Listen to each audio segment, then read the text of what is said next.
Isang buhos ng suporta at paglilinaw ang ipinaabot ng PNP nitong ika-31 ng Hulyo taong kasalukuyan para kay Police Brigadier General Macapas. Kasalukuyang CIDG Director matapos ang ilang espekulasyon ukol sa umano'y pagpapalipat sa kanya dulot ng di umano'y pagkabigo sa kaso ng missing sabongeros. Sa ginanap na press conference sa PNP PIO briefing room, binigyang diin ng tagapagsalita ng PNP na si Police Brigadier General Macapas ay hindi na-relieve. Bagkus ay voluntaryong humiling na mailipat sa isang regional post upang makatulong sa pagsugpo ng smuggling sa Mindanao at paghahanda sa nalalapit na halalan sa BARM. Well, I cannot comment on behalf of the SOJ with due respect to our SOJ.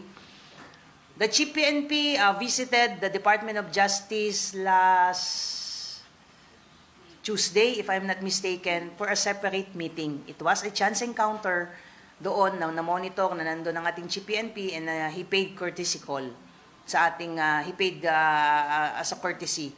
But wala pong utos whatsoever na tanggalin po si General Macapas. That's why we are clearing the issue po.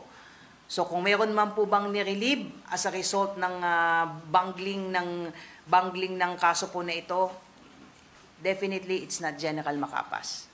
Ibinida rin sa talumpati ang mahabang track record ni Macapas bilang seasoned intelligence officer at CISO investigator na naging susi sa pagkadakip sa mga kontrobersyal na personalidad, gaya na lamang nina Apollo Kibuloy at Alice Guo.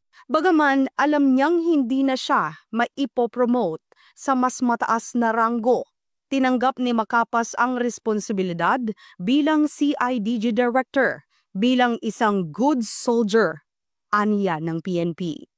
Ayon sa panig ng pamunuan, walang bahid politika ang kanyang paglilipat at malinaw itong bunga ng tiwala at kumpiyansa sa kanyang kakayahan.